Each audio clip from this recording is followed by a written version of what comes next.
इसका मतलब है सती जी गई थी, लेकिन सती जी गई परंतु उन्होंने कथा नहीं सुनी, बैठ गई जाके लेकिन कथा नहीं सुनी। इसका मतलब है कि श्रोताओं की लिस्ट में उनका नाम नहीं आया। तो भाई ठीक है, श्रोताओं की लिस्ट में नाम नहीं आया, लेकिन शिव जी की पत्नी है इसलिए नाम आना चाहिए था।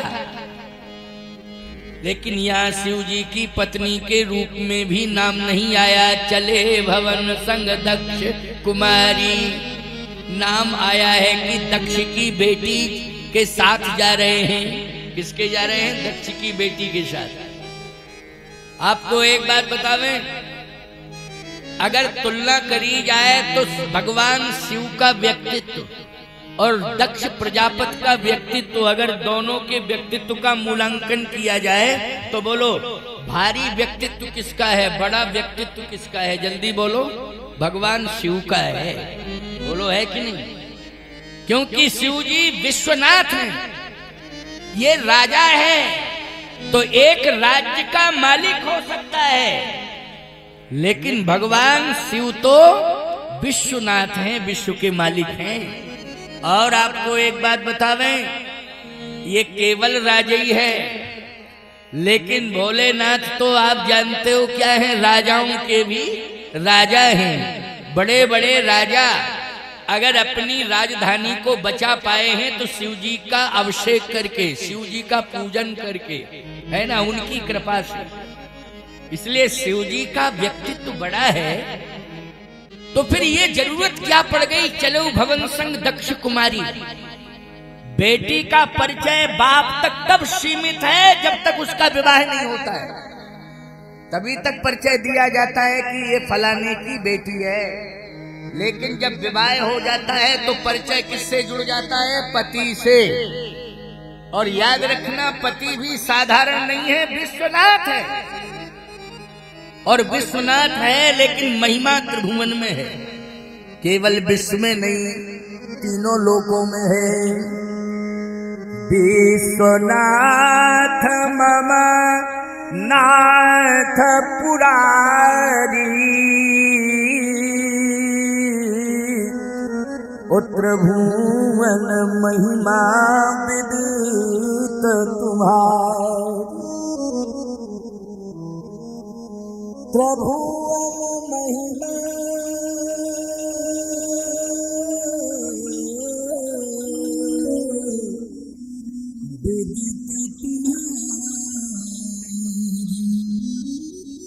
विश्वनाथ ममनाथ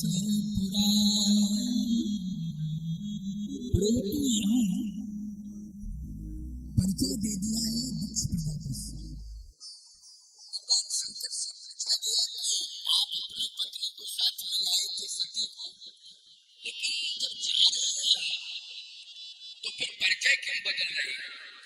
शंकर जी ने कहा कि मेरी बदनामी कर रही है, क्योंकि मैं कथा सुन रहा हूँ, राम कथा, और ये कथा सुन नहीं रही है, तो हमारी बदनामी हो रही है। क्योंकि मैं इष्ट की कथा सुन रहा हूँ, मेरे राम जी इष्ट हैं, मैं श्री राम के चरणों की शरणागति ले चुका हूँ और मेरे इष्ट के चरित्र का गायन हो रहा है, और ये बैठी बैठी गप सप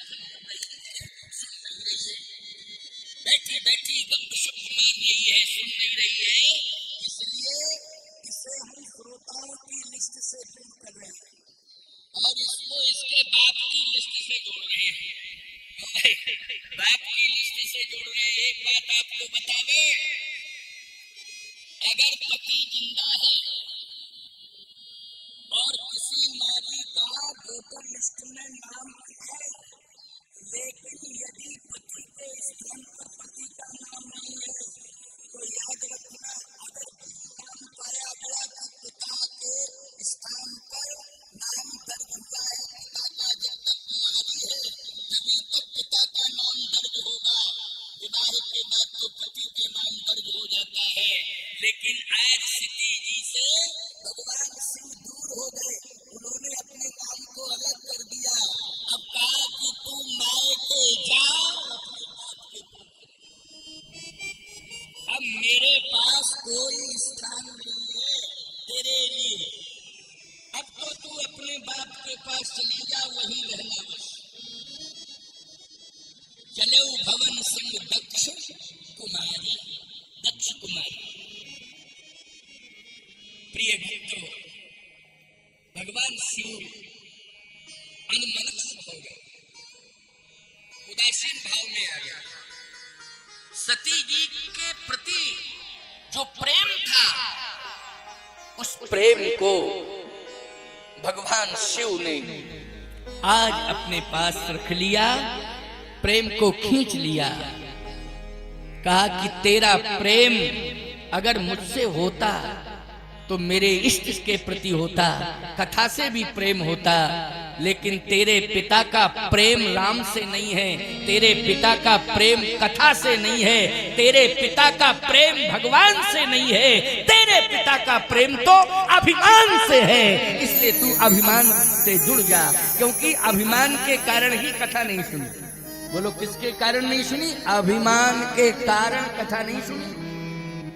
अगर अभिमान नहीं होता, और पिता के पास है अभिमान, लेकिन शिव जी कहते हैं कि मुझे भगवान की जरूरत है, मुझे अभिमान की जरूरत नहीं है। कथा नहीं सुनिए, तेरे जीवन में अभिमान आ गया है, अब मेरा प्रेम तेरे पास नहीं रहेगा, मैं अपना प्रेम वापस ले रहा हूं। आगे प्यारे, एक चांस मिला था सती को, क्या कि भगवान ने कहा कि कहीं ना कहीं थोड़ा सा परिवर्तन आ जाए, अपनी लीला कर दो। तो याद रखना, भगवान प्रकट हो गए, और जब भगवान प्रकट हुए तो सीता जी साथ में नहीं थी। लेकिन याद रखना, सती ने और गलती कर डाली कि सीता जी साथ में नहीं थी, लेकिन सती सीता बन गई। बोलो, सीता जी साथ में नहीं है, सती क्या बन गई? सीता बन गई, उस आगे बैठ गई। लक्ष्मण जी नहीं समझ पाए। लक्ष्मण जी ने कहा कि भाभी जी मिल गई, वो बैठी हैं सामने। राम जी बोले, सुनो, ये भाभी जी नहीं है जिनको तुम भाभी जी कह रहे हो, भाभी जी हैं। राम जी ने कहा, ये मेकअप है भाभी वाला, ये मेकअप है, ये भाभी नहीं है। अच्छा एक बात बताओ भैया, यदि रामलीला में कोई व्यक्ति नारी का पात्र बन जावे, पुरुष, और साड़ी पहन ले, और नारी कैसा चेहरा बना ले, ईमानदारी के साथ बता, वो नारी का नाटक माना जाएगा कि उसे नारी कहा जाएगा? जल्दी बोलो। वो नारी का नाटक है, वो नारी नहीं है। क्योंकि जैसे ही उसने नाटक बंद किया तो तुरंत अपने आप में, अपने मूल स्वरूप में वो आ जाता है। भगवान ने कहा कि ये सीता नहीं है, सीता का नाटक है। ये क्या है? सीता का नाटक है, सीता नहीं है ये। लक्ष्मण तुम नहीं समझ रहे हो। और जैसे ही भगवान पहुंचे तो भगवान ने कहा, अकेली क्यों घूम रही हो, भोले बाबा कहाँ है? बस उसी समय सती समझ गई कि मेरी ये सबसे बड़ी गलती हुई, और ये गलती पकड़ी गई गलती। लेकिन चलो, मैं अपने पति से तो छिपा लूंगी। जैसे ही लौट के वापस पहुंची तो भगवान शंकर ने कहा, दूर दूर दूर दूर दूर। सती जी ने कहा, क्यों? भगवान शंकर ने कहा कि तुम परीक्षा लेने गई थी, और मेरे भगवान की परीक्षा लेने गई थी। भगवान की कभी परीक्षा नहीं ली जाती है, भगवान की प्रतीक्षा की जाती है। प्रतीक्षा मानी इंतजार करो। बोलो, करना चाहिए कि नहीं कि भगवान की परीक्षा लेने लगोगे? लेकिन तूने परीक्षा ली है, इसलिए आज मैं तुझे स्वीकार नहीं कर रहा हूं, और सदा सदा के लिए बहिष्कार भी कर रहा हूं। तूने परीक्षा ली है। तो सती बोली, कछु न परीक्षा लीन गुसाई। अब बोलो, झूठ बोल गई कि नहीं बोल गई? झूठ बोल गई। कछु न परीक्षा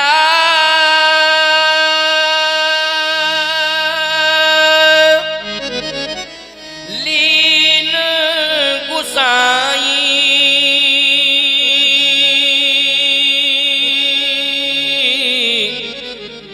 कीन प्रणाम तुम्हारे ना।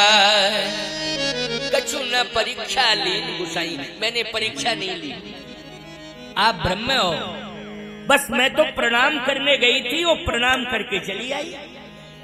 शंकर जी ने कहा झूठ बोलना भी सीख गई, झूठ बोलना सीख गई, इसलिए अब तो मैं तुझे कभी स्वीकार नहीं करूंगा, और इस जन्म में तो मैं स्वीकार करूंगा ही। अच्छा बोलो, भगवान शिव ने त्याग किया कि नहीं किया? सती का त्याग किया, लेकिन ये कह दिया इस जन्म में स्वीकार नहीं करूंगा। अब सती बैठी बैठी रो रही है और पश्चाताप कर रही है कि मेरा त्याग हो चुका है, और शिव जी ने अगर कह दिया इस जन्म में मैं तुझे स्वीकार नहीं करूंगा, तो इसका मतलब यह है कि कह दिया तो कह दिया, वो स्वीकार नहीं करेंगे। कह दिया मानी कह दिया, इस जन्म में नहीं। तो सती ने कहा इसका मतलब यह है कि अब हमें मरना पड़ेगा, क्योंकि इस जन्म में स्वीकार नहीं करेंगे, परंतु अगले जन्म में स्वीकार कर सकते हैं। लेकिन अगले जन्म में स्वीकार कब करेंगे? जब मैं प्रायश्चित कर लूंगी तब। आपको एक बात बतावें, गलती सबसे होती है।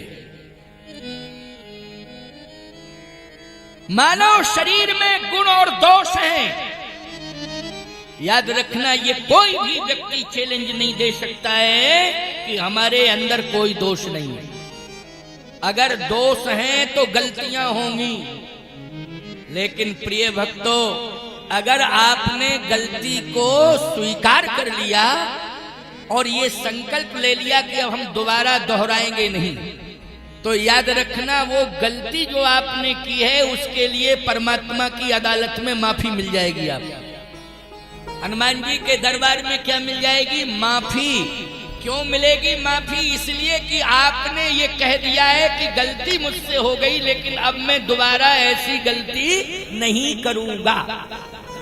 तो हनुमान जी के दरबार में माफी मिल जाएगी आपको, भोलेनाथ के दरबार में माफी मिल जाएगी आपको, गिरिराज धरणी सरकार के दरबार में माफी मिल जाएगी, और कामतगिर दरबार में आपको माफी मिल जाएगी, सीताराम जी के दरबार में माफी मिल जाएगी। याद रखना, ये जो विलैया खेड़ा सरकार विराजमान है, इनके दरबार में माफी मिल जाएगी, अगर आप ये कह दोगे कि दोबारा हम गलती नहीं करेंगे।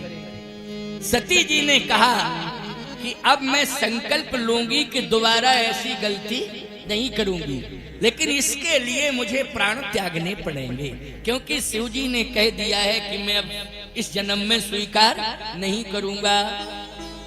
अच्छा सही बताओ, गलती का सुधार किया सती ने?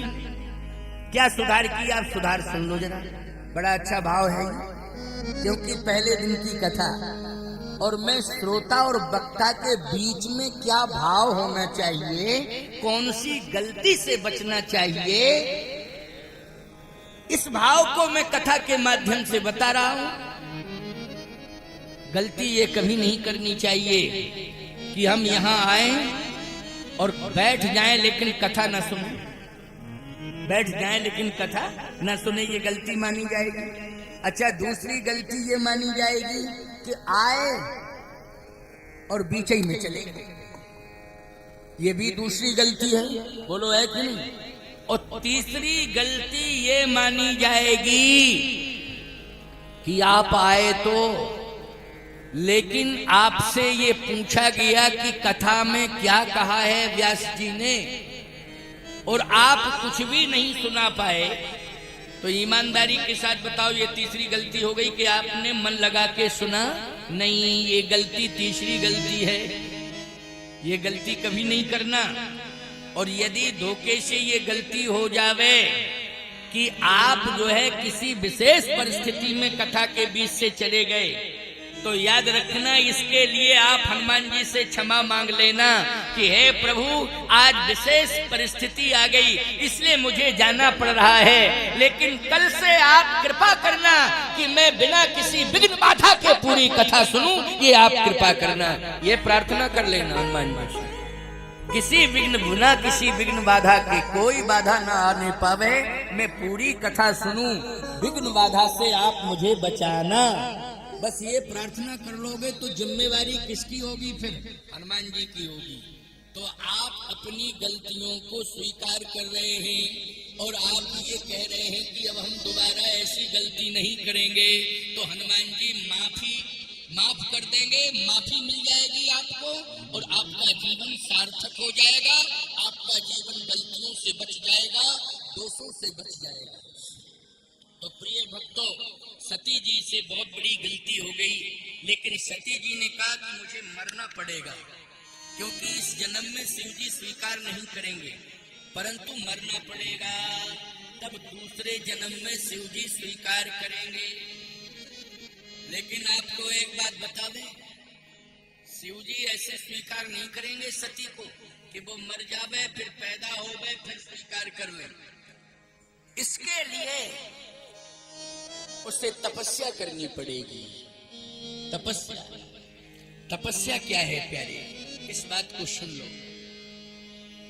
जीवन की तपस्या माताओं यही है कि मां है यदि आप और बेटी का जन्म हुआ है तो आपकी यही तपस्या है कि बेटी को धार्मिक बनाओ।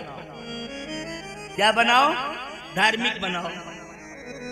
ये संभव है कि आप यदि पूरी तरह से प्रयास कर लोगी तो बेटी में धार्मिकता आ जाएगी। आप अगर पूरी तरह से प्रयास कर लोगे तो बेटे में भी धार्मिकता आ जाएगी।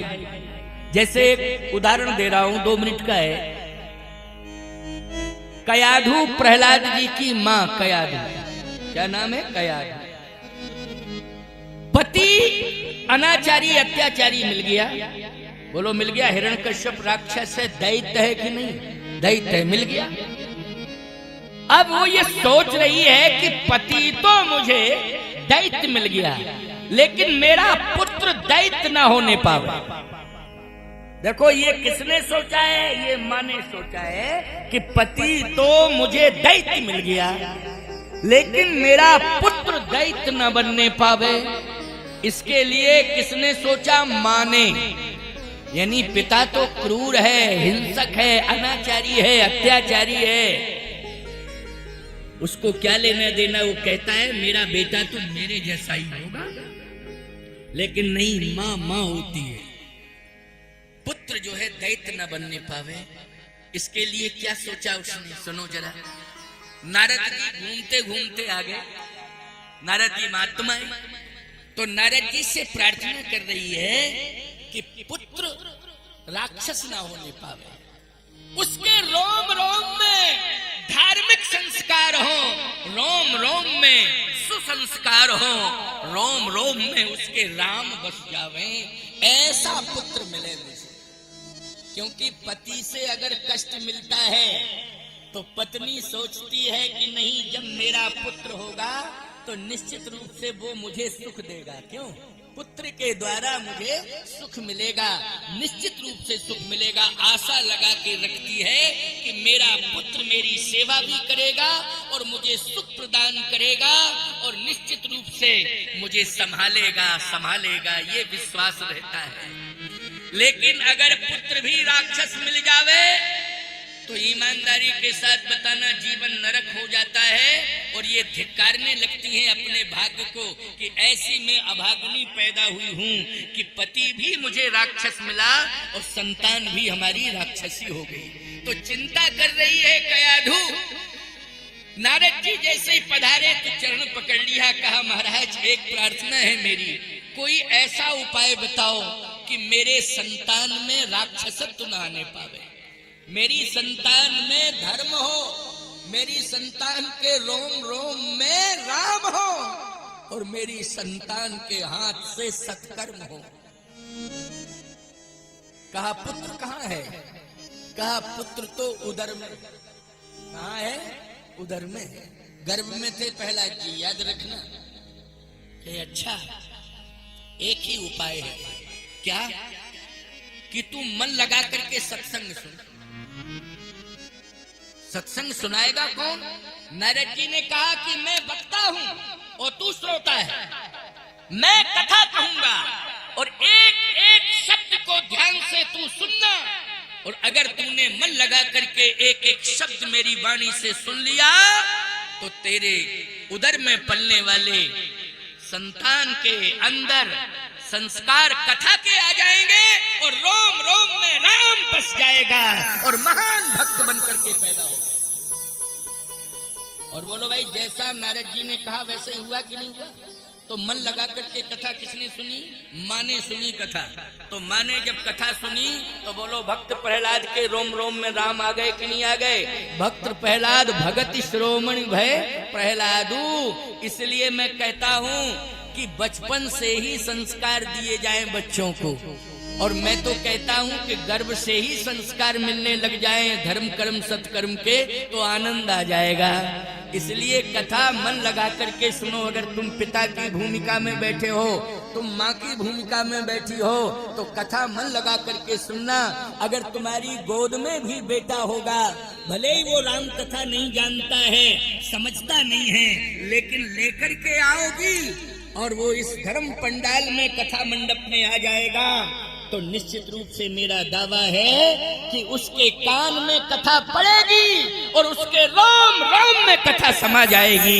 एक दिन बालक जो है प्रहलाद की तरह भक्ति करने वाला हो जाएगा, प्रहलाद की तरह भक्त बन जाएगा। इसलिए बच्चों को भी कथा में लाना चाहिए। हम कभी नहीं कहते हैं कि बच्चों को मत लाया करो। बहुत से वक्ता होते हैं, वो कहने लगते हैं ये बच्चे क्या समझे, इनको क्यों लाते हो कथा में, मत लाओ इनको, ये सुनते समझते नहीं है, लाने की क्या जरूरत है। नहीं नहीं नहीं, बच्चों को अवश्य लाओ। भले ये कथा को नहीं समझ रहे हैं, लेकिन ये देख तो रहे हैं कि यहाँ क्या हो रहा है। इनके कान में वो शब्द गूंज रहे हैं। सावधानी से सुनना। आप कहो महाराज अगर हम कथा को नहीं समझेंगे तो अभी आप कह रहे थे श्रोता नहीं माने जाओगे।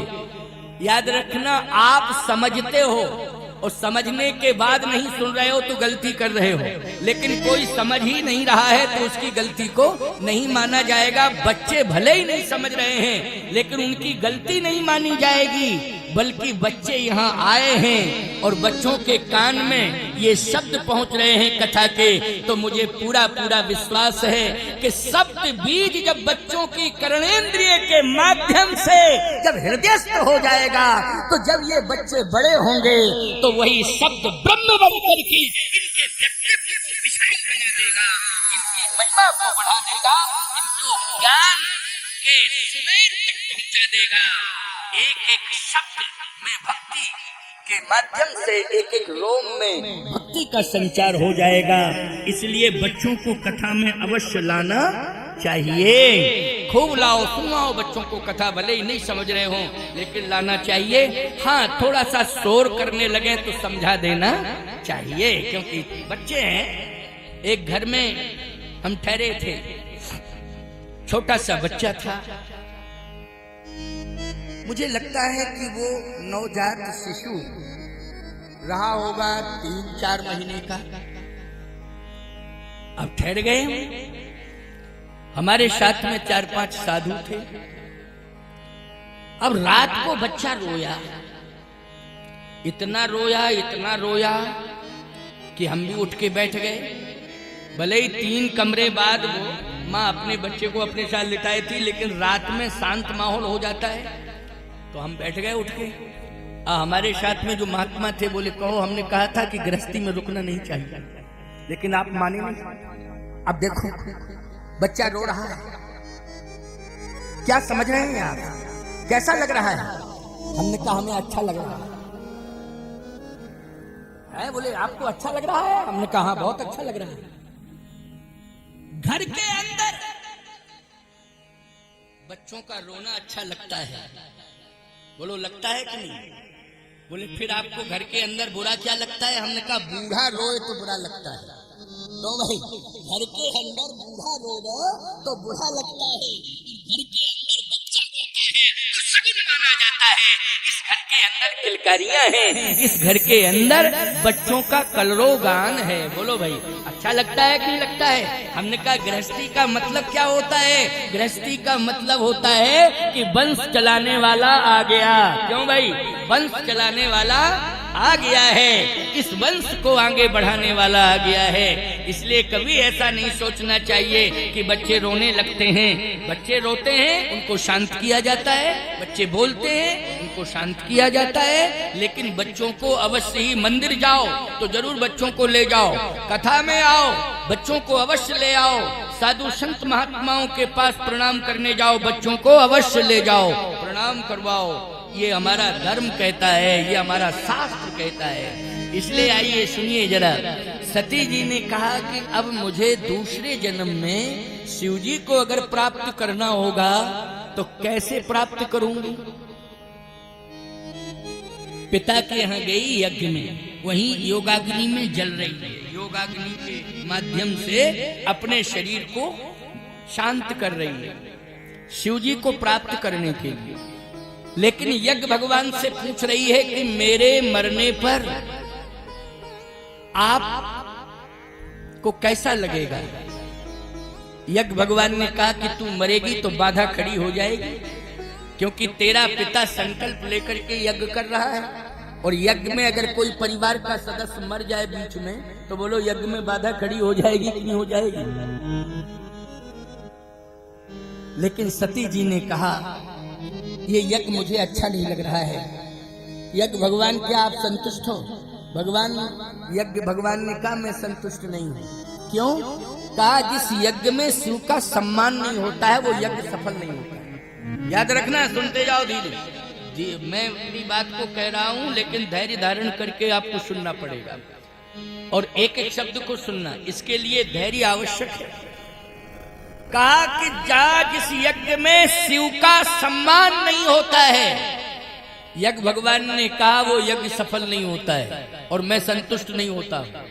और शिव का अपमान करने वाला, अगर यज्ञ करने वाला व्यक्ति शिव का अपमान करता है तो मैं शत्रु बन जाता हूं।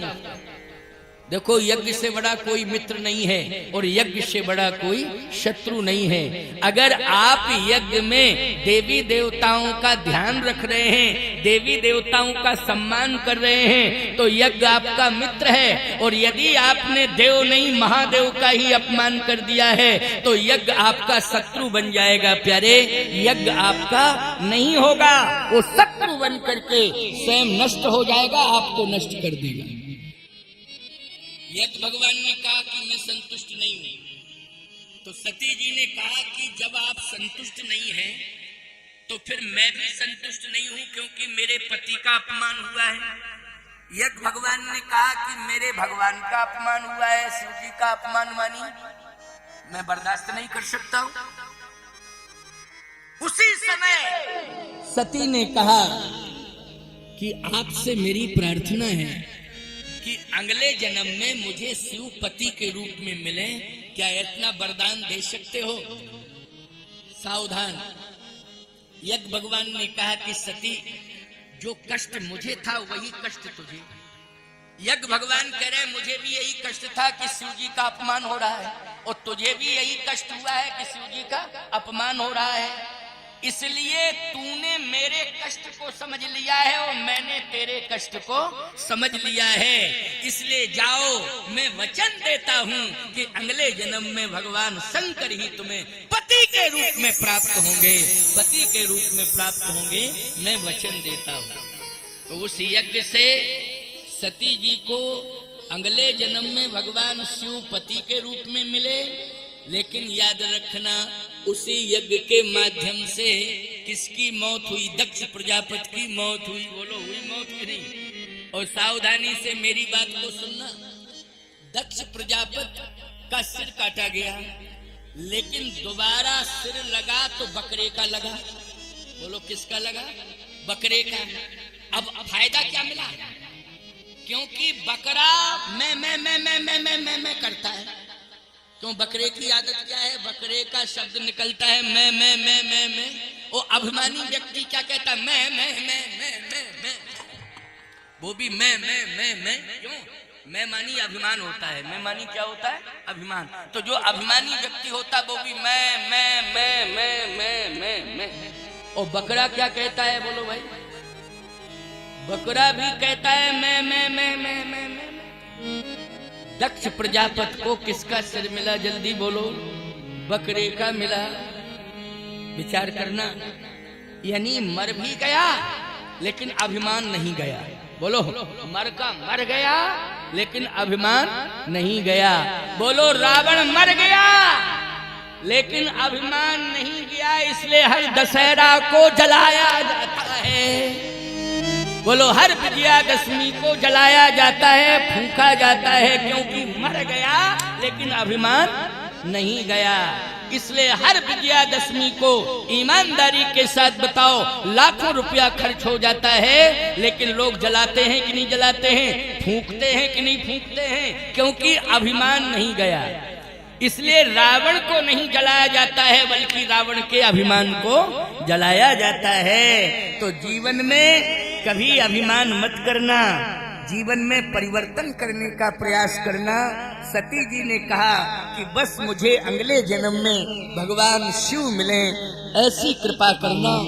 लेकिन पिता दक्ष प्रजापति ने मिले, क्योंकि पिता के कारण ये विडंबना हुई। अच्छा, एक भगवान ने कहा पिता कौन मिले? सती जी ने कहा मैं जब गई थी कथा सुनने के लिए तो मैंने कथा नहीं सुनी,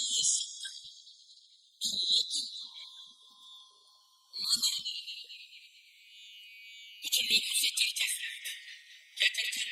कथा सुनने के बाद जो बच्चे जा रहे थे वो अपने पिता को धन्यवाद दे रहे थे कि मेरे पिता मुझे कथा में लाए, मेरे पिता मुझे कथा में लाए। और कुछ बच्चे कह रहे थे कि मेरे पिता तो बहुत ही गंभीर हैं, और कुछ बच्चे कह रहे थे मेरे पिता शीतल स्वभाव वाले हैं। ऐसी चर्चा कर रहे थे। इसका मतलब यह है कि बच्चे यदि आपकी प्रशंसा करें, आपके व्यक्तित्व की प्रशंसा करें, आपके स्वभाव की प्रशंसा करें, तो ये समझ लेना कि पिता बनना हमारा सार्थक हो गया। बोलो भाई बच्चे, और मैं सत्य कहता हूं कि जब बच्चे आपकी प्रशंसा करेंगे, बच्चे आपसे संतुष्ट हो जाएंगे, तो उन्हीं बच्चों के अंदर भगवान का वास होता है। बंदो बाल रूप सोई रामू, बच्चे भगवान के स्वरूप होते हैं। अगर छोटे छोटे बच्चे आपकी प्रशंसा कर रहे हैं, आपसे वो संतुष्ट हैं, आप अपने व्यवहार से बच्चों को संतुष्ट कर रहे हैं, तो ये विश्वास कर लेना चाहिए बच्चों के हृदय में भगवान का वास है। भगवान ही हमसे प्रसन्न हो गए हैं, भगवान हमसे प्रसन्न हो गए। इसलिए स्वभाव अच्छा बनाना चाहिए। कभी भी जीवन में विवाह करने के बाद क्रोध नहीं करना चाहिए, नहीं तो बच्चों के अंदर क्रोध आ जाएगा। कभी भी अपने जीवन में विवाह करने के बाद गलतियों को दोहराना नहीं चाहिए, नहीं तो बच्चों के अंदर वो गलतियां आ जाएंगी, कमियां आ जाएंगी। इसलिए पिता बने हो तो अपने जीवन में परिवर्तन करो, अपने व्यवहार में परिवर्तन करो, अपनी वाणी में परिवर्तन करो, अपने स्वभाव में परिवर्तन करो। स्वभाव सरल होना चाहिए, वाणी में मधुरता होना चाहिए, जीवन में आपके शीतलता होनी चाहिए, और आपका समाज में अचल सम्मान होना चाहिए। अचल सम्मान का मतलब है कि कोई काम ऐसा नहीं करना चाहिए जिससे समाज के लोग आपकी निंदा करने लगे। भले ही प्रशंसा न करें तो कम से कम बुराई भी न करें, विरोध भी न करें। आपका व्यक्तित्व इतना साफ सुथरा होना चाहिए। आज सती जी ने कहा कि ऐसा पिता देना जो शीतल स्वभाव वाला हो। यज्ञ भगवान ने कहा अच्छा। दूसरी बात क्या है? सती जी ने कहा ऐसा पिता मिलना चाहिए हर मौसम में शांत और शीतल हो। अच्छा, और क्या होना चाहिए? शांत शीतल हो और सभी उसका सम्मान करते हो। अच्छा, सभी सम्मान किसका करते हैं? चरित्रवान का। बोलो करते हैं कि नहीं? चरित्रवान का सब सम्मान करते हैं। स्वभाव किसी का अच्छा है तो याद रखना स्वभाव की प्रशंसा सब करते हैं। यज्ञ भगवान ने एव मस्त कह दिया, एव मस्त। यज्ञ भगवान की कृपा से सती जी का जन्म हिमांचल जी के यहाँ, किसके यहाँ हुआ? हिमांचल के यहाँ।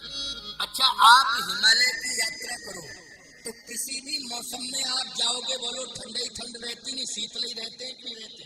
अभी आप भीषण गर्मी पड़ रही है, अभी आपको हिमालय की यात्रा जब करोगे तो आपको स्वेटर ले जाना पड़ेगा साल, बोलो गर्म वस्त्र ले जाने पड़ेंगे, क्योंकि वहां इतनी ठंडक है।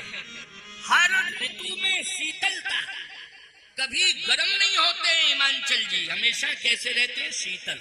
अच्छा एक बात बताओ, हिमाचल का सम्मान, हिमालय का सम्मान सभी करते हैं, बड़े बड़े ऋषि मुनि महात्मा तपस्या करने कहाँ जाते हैं? जल्दी बोलो।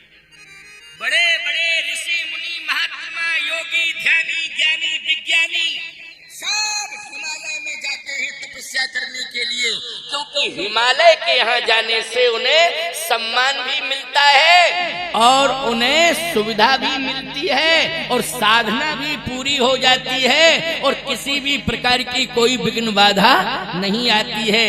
यह है हिमालय का प्रभाव, इसलिए हिमालय की ओर सब दौड़ते हैं। आपको एक बात और बतावें, बद्री विशाल भगवान कहाँ विराजमान है? बोलो।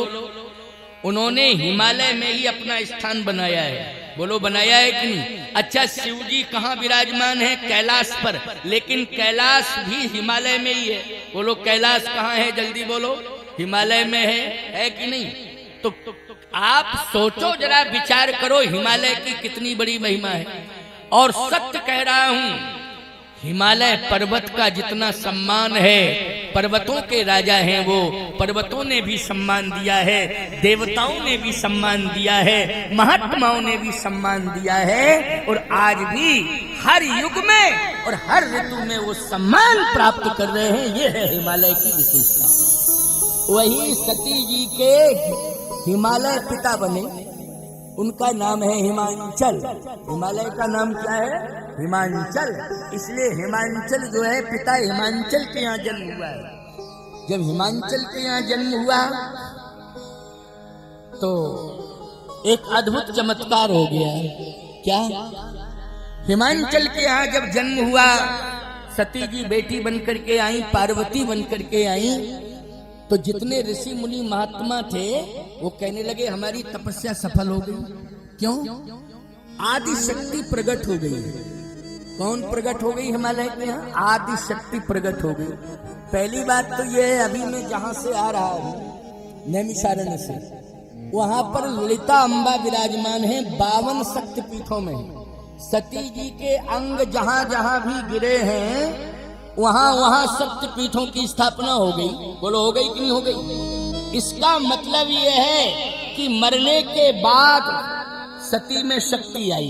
बोलो मरने के बाद शक्ति चली जाती है कि नहीं? लेकिन मरने के बाद सती में शक्ति आई, क्योंकि यज्ञ में शिव जी नहीं आ रहे थे, लेकिन जैसे ही सती ने प्राण त्यागा तो शिव जी आ गए। बोलो आ गए शिव जी कि नहीं आ गए? और याद रखना, सती का त्याग कर चुके थे, लेकिन जब सती के प्राण निकल गए तो शिव जी ने उठा करके हृदय से लगा लिया। बोलो लगा लिया कि नहीं? क्यों? सती जी ने अपनी गलती को स्वीकार कर लिया है, सती जी ने अपनी भूल को स्वीकार कर लिया है और मरने के पहले उसने भगवान का स्मरण किया है। हरि हरि हरि हरि हरि हरि हरि हरि कहकर के प्राण त्यागे हैं, क्योंकि प्रमाण है सती मरत हरि सन बर मांगा। सती मरत हरि सन बर मांगा। सती मरत हरि सन बर मांगा। सती मरत हरि सन बर मांगा। जन्म जन्म शिव पद अनुरागा। जन्म जन्म शिव पद अनुरागा।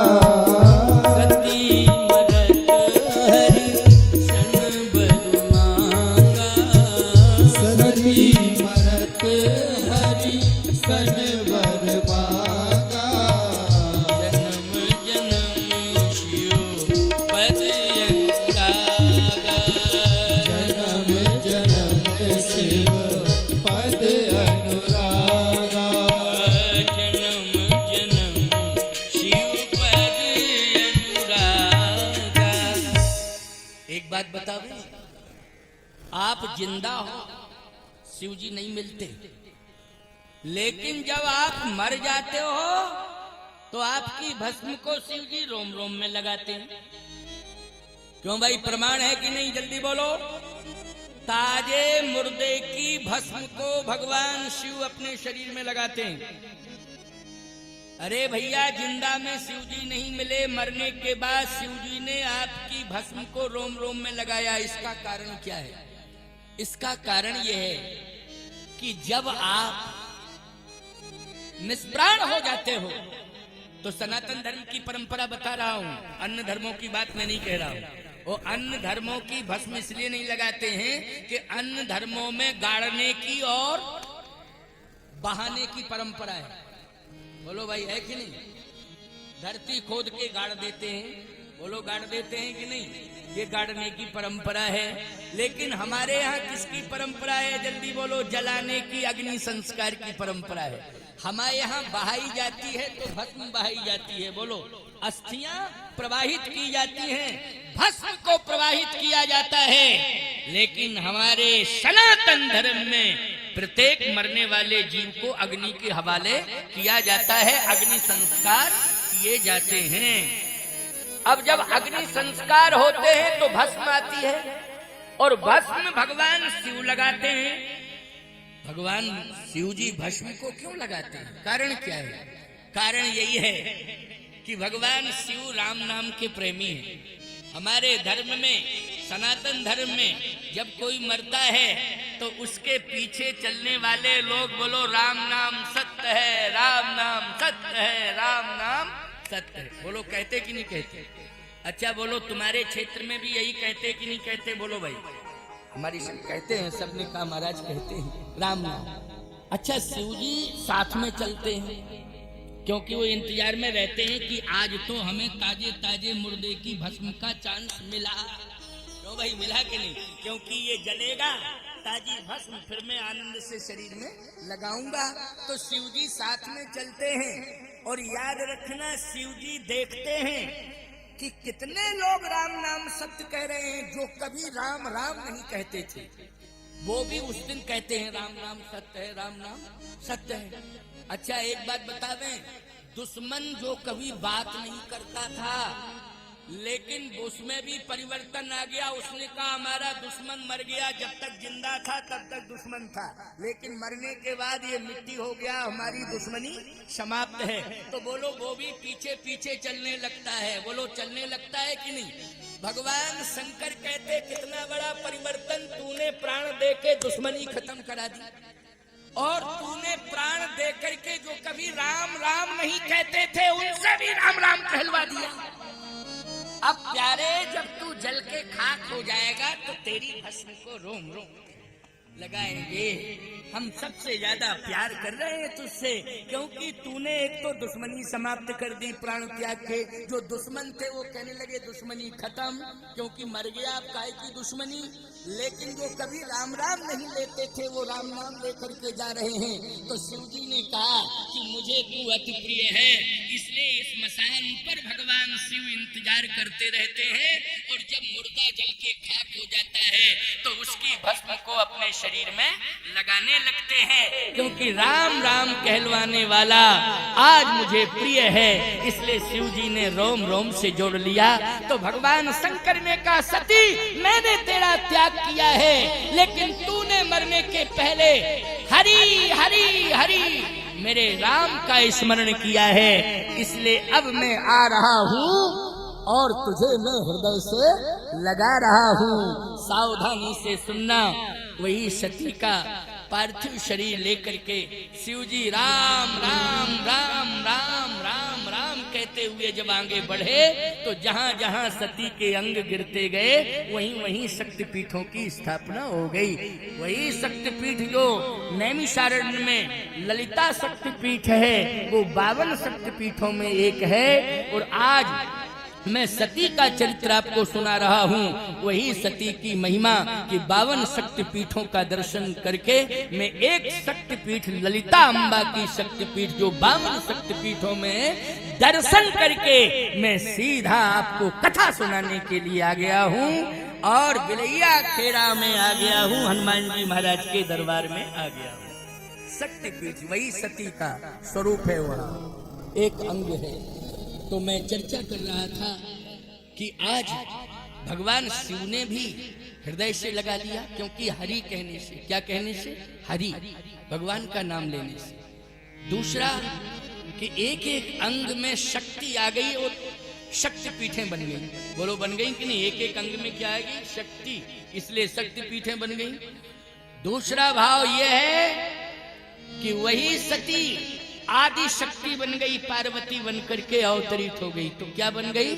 आदि शक्ति बन गई, क्योंकि पार्वती बन करके जन्म ले लिया है। अब पार्वती बन के जन्म लिया है, हिमांचल के यहाँ जन्म लिया है।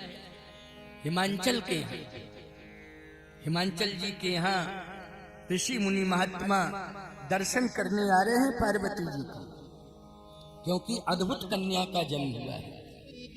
और कन्या तपस्या कर रही है, किसको प्राप्त करने के लिए?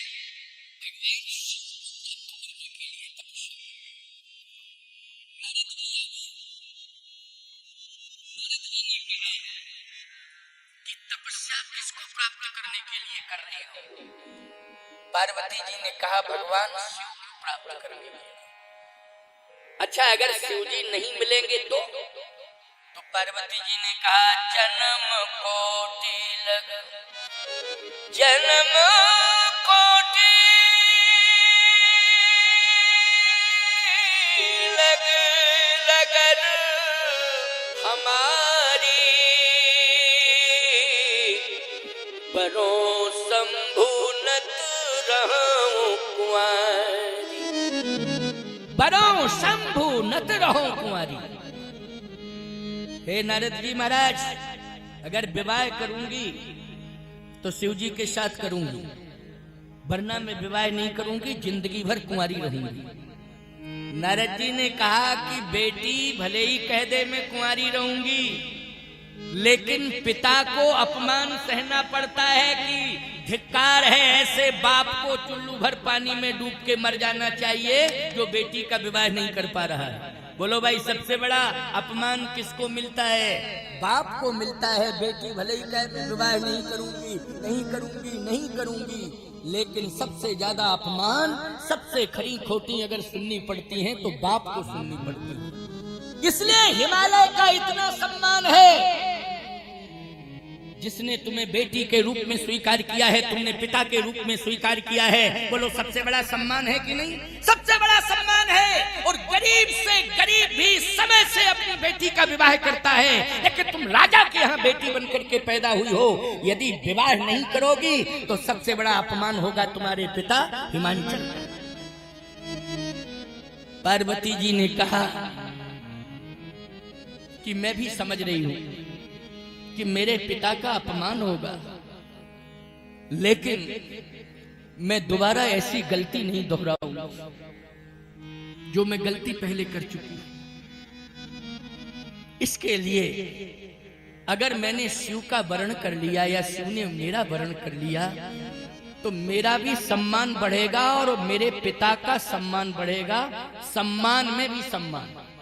अच्छा बोलो, बढ़ेगा कि नहीं? अगर बाप अच्छे कुल में, अच्छे घर में अगर बेटी का विवाह करता है और बेटी के लिए जो वर खोजता है वो वर जो है बहुत ही सम्मानित है, उसका चरित्र उत्कृष्ट है, तो बोलो भाई बेटी को तो सुख मिलता ही है, लेकिन बाप को भी सम्मान मिलता है कि नहीं?